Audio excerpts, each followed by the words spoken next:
Tu avais décroché la bonne personne en fait, pourquoi tu l'as laissé partir? Pourquoi tu l'as laissé partir? C'est rien ce qui s'est passé entre vous, c'était largement surmontable. Pourquoi t'as pas eu la force en fait de tout ça? Sauf que ces personnes-là, même si ce sont des membres de ta famille, ne vivaient pas avec toi. Comme on dit, on ne vit pas avec les gens H24. On ne sait pas ce qui se passe derrière les murs entre deux personnes.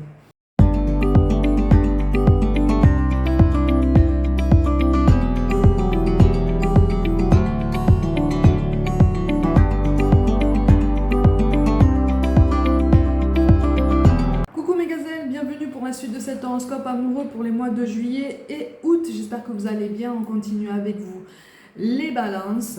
N'hésite pas à visionner les guidances de ton ascendant et de ton signe lunaire pour avoir un tableau un peu plus complet de ce qui pourrait se réserver pour toi sur juillet-août dans le domaine amoureux. Ok, ami balance, visiblement, il y a des regrets, il y a des remords, il y a de la souffrance, mais qui appartient au passé. On décide que tout appartient au passé et on se donne un petit coup de pied aux fesses pour se dire ok, j'avance et je passe à autre chose. J'ai trop souffert, j'ai trop concédé, j'ai fait trop de compromis, je suis restée un petit peu trop longtemps dans l'hésitation, dans l'indécision. J'ai peut-être attendu quelqu'un un peu trop longtemps. Dans tous les cas, je me suis imposé une souffrance qui m'était inutile. Maintenant, je n'ai plus envie de souffrir, du coup, je vais de l'avant et je mets tout ça de côté. Il y a une certaine obstination à vouloir s'en sortir, d'accord? Alors, c'est une obstination mêlée à de la détermination, mais je fais la séparation entre les deux parce que, visiblement, tu veux tellement mettre de côté ce qui s'est passé, en fait, et ce qui t'a fait souffrir, que tu n'acceptes pas, et ça c'est inconscient, d'accord, ça se passe dans l'inconscient, c'est tout à fait involontaire, tu n'acceptes pas ce que cette période de ta vie est censée t'apprendre, ou en tout cas était censée t'enseigner au niveau spirituel, au niveau très individuel, d'accord? Donc il y a un rejet aussi de tout ce que tu as pu engranger et de tout ce dont tu pourrais te servir à l'avenir, si tu veux, pour éviter de répéter les mêmes schémas. Alors attention, c'est un processus qui est inconscient, d'accord? Donc pour beaucoup, là, en fait, tu es persuadé d'avoir fait le tri, tu es persuadé d'en avoir compris ce que tu devais en comprendre. En fait, on est vraiment en train de te dire que tu es resté sur les grandes lignes. Malgré tout, même si tu restes sur les grandes lignes, ça va te servir, ça va surtout te servir à gagner quand même en clairvoyance, ou en tout cas à commencer à ouvrir un petit peu plus ta clairvoyance sur le reste de ton parcours, d'accord? Tu as contenu beaucoup et tu contiens encore beaucoup. Parce que quelque part, même si tu as décidé pour toi, ou sur juillet-août, tu décides concrètement, en posant des actions vraiment réelles, de penser à toi, de te recentrer sur toi, de penser à ton bien-être, tu as tellement voulu encapsuler ce passé que quelque part, tu n'as absolument rien exprimé.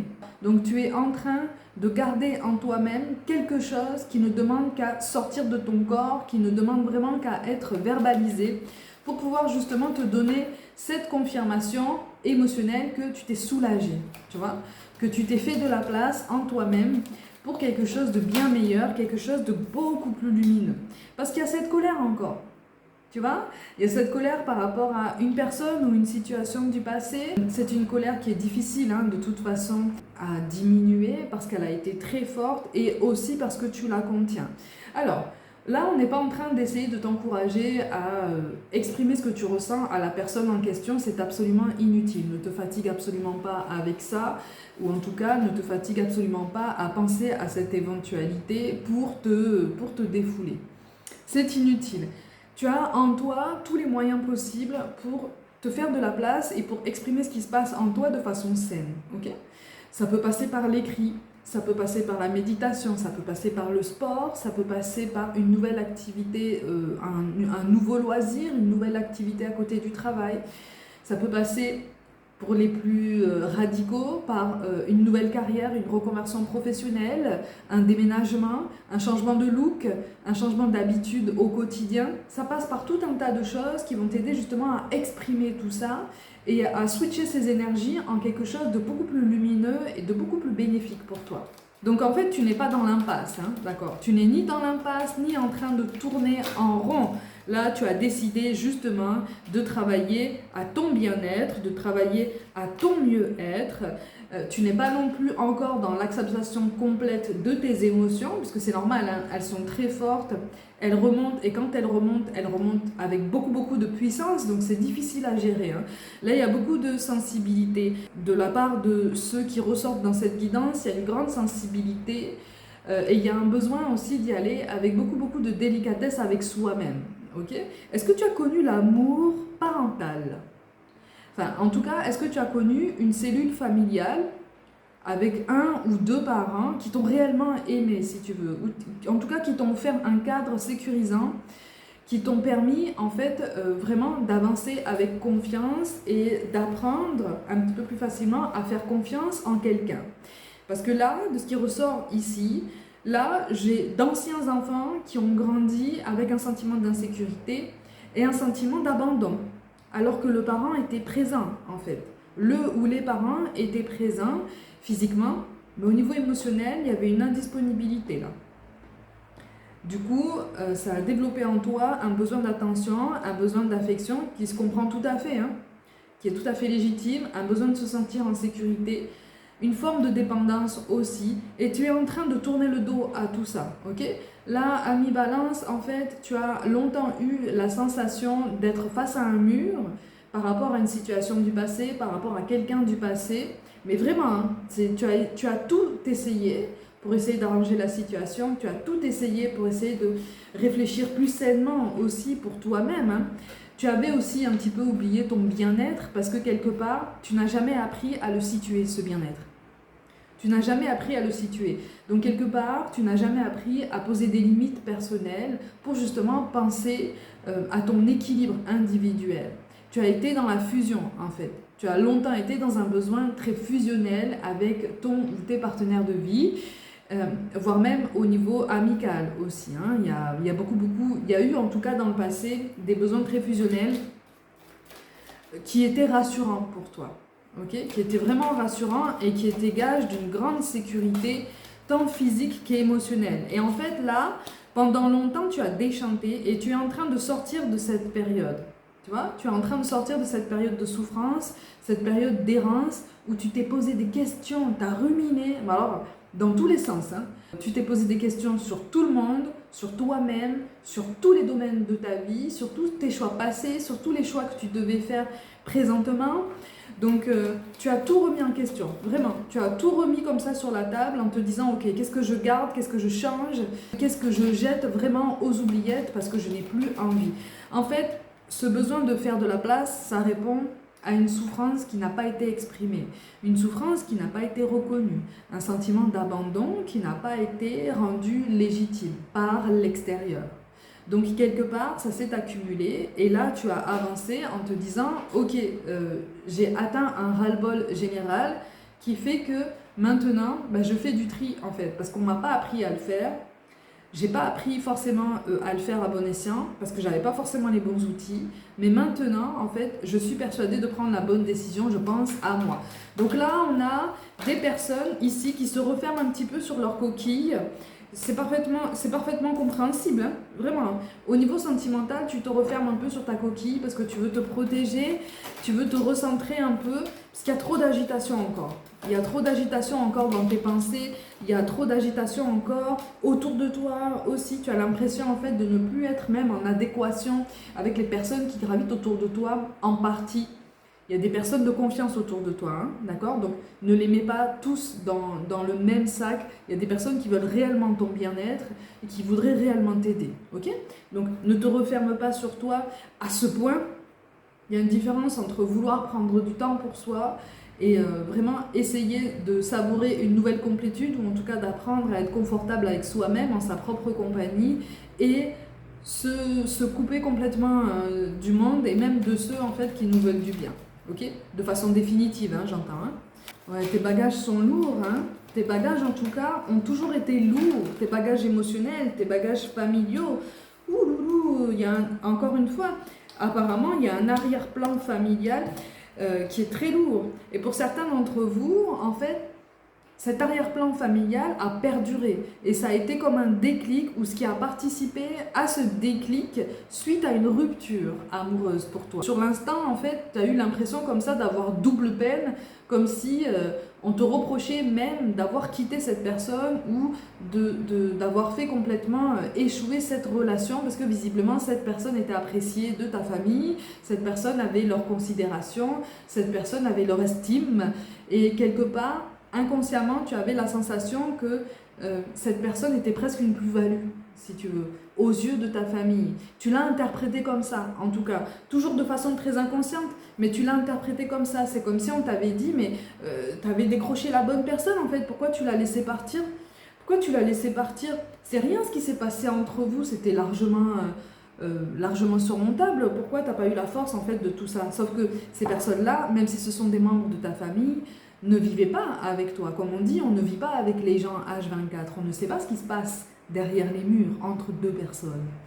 Donc, ce que deux personnes décident de montrer à l'extérieur et ce que deux personnes vivent réellement entre leurs murs, souvent, il y a un monde en fait, tu vois? Souvent, pas tout le temps, heureusement, mais souvent il y a un monde. Et dans ce cas-là, pour ceux qui ressortent ici dans cette guidance, il y a un monde, oui, il y avait un monde, tu vois? C'est quelqu'un qui t'a fait presque perdre confiance en toi-même. Alors attention, je ne parle toujours pas de relation avec ce que vous appelez un pervers narcissique ou quoi. C'était déséquilibré seulement, d'accord? C'était déséquilibré et déjà que tu n'avais absolument pas confiance en toi, tu cherchais une validation extérieure, donc chez cette personne, et en fait cette personne n'a absolument pas compris ce besoin de validation, donc il y a eu un gros déséquilibre de ce côté-là. Parce que là on me parle d'une personne qui a cru qu'en fait tu étais complètement acquis ou acquise, ou en tout cas à son service, et il y a eu comme la goutte d'eau en fait qui s'est passée entre vous, mais tu n'es pas resté dans la passivité. Tu vois, au moment de la rupture, tu n'es pas resté dans la passivité, tu t'es pris en main quand même, tu vois. Donc ça a participé de la première partie de ce déclic qui est le tien en ce moment. Et les reproches familiaux, ou en tout cas cet arrière-plan familial un petit peu indisponible au niveau émotionnel, a participé en seconde partie de ce déclic. Donc c'est comme si tu avais pris la décision aussi de t'éloigner un petit peu de certaines personnes de ton cercle familial, parce que tu t'es rendu compte que finalement, il ne servait à rien de courir après leur validation, puisque de toute façon, c'est comme si tu t'étais dit, mais je n'aurai absolument jamais leur accord en fait. Je n'aurai absolument jamais autant de valeur à leurs yeux que la personne que je leur ai amenée il y a quelque temps. C'est un manque d'amour. C'est un manque d'amour, c'est un manque de tendresse. C'est un manque d'affection qui est flagrant en fait, et qui pendant longtemps n'a pas trouvé de solution assez solide, tu vois. Et là, tu es en train de la trouver, la solution. Parce que tu es déterminé à te donner tout ça toi-même. Malgré tout, je ressens des personnes qui sont encore perdues dans cette période, d'accord? Sur juillet-août, tu es en train d'être poussé à travailler à nouveau ta confiance en toi, un petit peu plus en profondeur. Tu as l'impression en fait d'être en mode essorage presque permanent comme ça depuis un certain temps. Au mois de mars, il s'est passé quelque chose, non? Pour toi? Soit pour toi, soit pour la personne avec qui la relation s'est terminée. Mais au mois de mars, il y a eu quelque chose de... C'était peut-être la rupture aussi, d'ailleurs. Il y a eu quelque chose, de toute façon, en lien avec cette personne, le mois de mars. Et c'est quelque chose qui a mis du temps à être conscientisé, quelque chose qui a mis du temps même à être exprimé. Vous avez mis du temps à mettre au courant certaines personnes de cette rupture, de cet éloignement. Parce que quelque part, tu étais fatigué. Tu étais déjà fatigué, vraiment. Mais vraiment, en fait, quand tu es arrivé à la fin de cette relation, tu étais déjà au bout du rouleau, vraiment. Tu étais presque au bout de tes forces. Tu avais tout donné, tu avais tout investi, tu t'étais dévoué et tu commençais déjà à être un petit peu dévoré par cette colère qui est tout à fait compréhensible, encore une fois, qui est tout à fait légitime, mais qui n'est pas censée devenir pour toi une autre punition. Ok ? C'est pour ça que là, on est vraiment en train de te dire que oui, tu as le déclic de façon peut-être un petit peu rude à tes yeux, mais c'est comme si on te disait en fait qu'il n'y a que comme ça que tu pouvais avancer. C'est difficile d'entendre ça, quand on traverse quelque chose de difficile, des fois on se dit mais ça aurait été bien en fait qu'on me montre des choses et qu'on me pousse à changer de situation un petit peu plus en douceur parce que là c'est violent. Mais quelque part, quand on a cette sensation-là, on ne s'aperçoit qu'après qu'en fait on a eu déjà des signaux qu'on n'a pas voulu voir ou qu'on n'a pas voulu comprendre pour des raisons qui nous appartenaient et donc on a fermé les yeux sur ça. Ok, on a fermé les yeux sur ce qu'on appelle des red flags, hein, donc sur des éléments vraiment qui appellent à beaucoup plus de vigilance que d'habitude.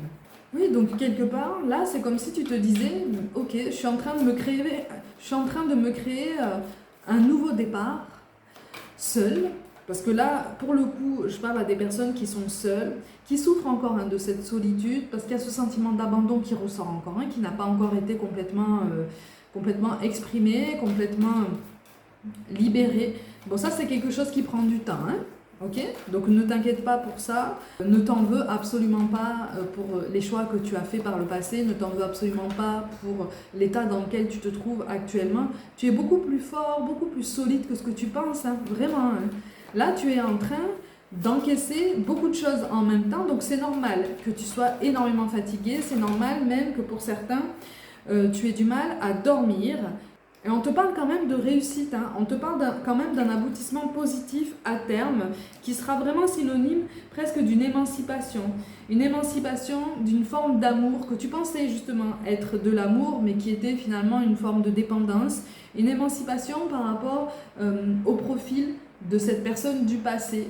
Donc puisque tu t'émancipes, tu ne vas plus tomber en fait dans les discours très enjôleurs et très flous des personnes avec ce même profil par après. Tu t'émancipes aussi d'un manque d'amour, d'un manque d'affection et c'est ça le plus difficile. Le manque d'amour, le manque d'affection et la blessure d'abandon qui a pris racine en fait dans l'enfance. C'est quelque chose qui prend du temps, qui te prend beaucoup d'énergie, mais tu retrouves un équilibre, tu retrouves une force, tu vois. Et dans quelques temps, ne t'inquiète pas, vraiment je te le dis, dans quelques temps, ne t'inquiète pas. Et je te le dis aussi pour confidence, parce que moi-même j'y suis passée il y a quelques années, donc je peux te confirmer ça.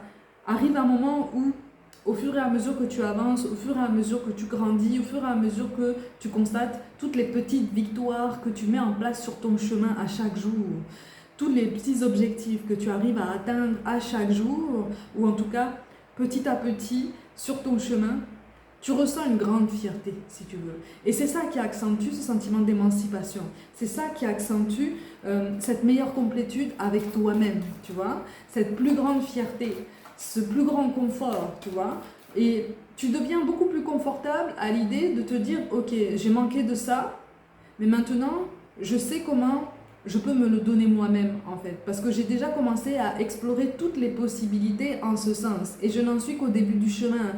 Donc, j'ai plein de choses à faire et j'ai plein de découvertes qui m'attendent. Donc pourquoi m'arrêter en si bon chemin? Pourquoi est-ce que je devrais me noyer dans cette colère? Allez, je vais essayer de switcher cette colère pour me découvrir encore plus et pour explorer mon potentiel. C'est ce que tu vas te dire. En tout cas, c'est ce que tu vas être grandement encouragé à te dire. Ça va t'aider à te libérer aussi du regard des autres. Ça va t'aider à te libérer des injonctions ou en tout cas des exigences, de ce qui peut t'apparaître comme des exigences au niveau familial, au niveau même aussi de ton cercle amical. D'accord? Il va y avoir du tri, il va y avoir un renouvellement là. Ok? Il va y avoir un renouvellement au niveau amical, c'est pas plus mal. D'accord? Parce que tu cultives de nouvelles énergies. Tu es sur cette dynamique de renouvellement, de renouveau, de nouveau départ, de nouveau toi. Donc ceux qui devront rester vont rester, ceux qui sont amenés à partir de toute façon vont partir. Soit tu vas t'éloigner, soit l'univers va assembler les synchronicités pour les éloigner entre guillemets pour toi. Donc on est sur un nouvel engagement envers toi-même, envers ta vie, tu vois. Et sur juillet-août, tu vas être amené à poser un nouveau regard sur ta vie, un nouveau regard sur ton existence, sur ton quotidien et sur tout ce que tu as envie de construire. Tu te retrouves une nouvelle légitimité en fait dans ton relationnel beaucoup plus général et tu comprends l'importance de ton relationnel à toi-même. Et donc quelque part c'est là qu'en fait on peut même appeler ça une renaissance, une forme de renaissance personnelle. Une renaissance dont le sens redouble d'intensité au vu de cet arrière-plan familial émotionnellement indisponible. d'accord? Au vu du fait que tu aies grandi avec un ou deux parents physiquement présents, mais émotionnellement complètement absents. Et puis complètement fermés aussi. Donc c'est une forme aussi de renaissance très symbolique, très belle, et qui va t'amener justement à être beaucoup plus confortable avec toi-même. Et c'est ça qui est beau en fait, tu te retrouves, tu es en pleine ascension, et tu sors d'une colère pour entrer dans une forme d'acceptation de ton chemin, de ta vie, de ton parcours tel qu'il a été, de ton histoire, parce que ça revient à t'accepter toi-même entièrement, ça revient à accepter ton identité, dans tous les sens du terme. Ça revient à t'envelopper et à te donner toute l'attention dont tu as manqué jusqu'à présent, ou en tout cas dont tu as eu l'impression de manquer jusqu'à présent. C'est très beau, hein, parce qu'on est sur un renouvellement de douceur qui devient beaucoup plus vrai, qui devient beaucoup plus authentique. Et donc tu te donnes le choix, tu te donnes la possibilité de vivre pour toi. Et pour beaucoup d'entre vous ici, en fait, tu te donnes la possibilité de vivre pour toi pour la première fois. C'est beau. C'est beau. Et rien que pour ça, moi je te dis bravo, en fait. Tu te donnes la possibilité, pour une grande partie d'entre vous, de vivre pour toi pour la première fois. Donc tu vas te découvrir, tu vas te donner toute cette douceur dont tu as envie, tu vas prendre tout ton temps et tu vas faire preuve de beaucoup plus de bienveillance envers toi-même. En tout cas, c'est ce vers quoi on t'encourage.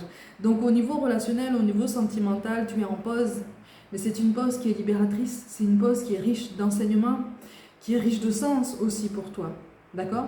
Et qui va te marquer toute ta vie, puisque avec le recul, tu vas te dire que ça a été une période particulièrement intense, mais qui t'aura grandement servi à te grandir, à t'élever et justement à voir le monde autrement, puisque tu vas te donner entièrement ta place. Tu vas occuper enfin entièrement ta place, ou en tout cas avec beaucoup plus de conscience.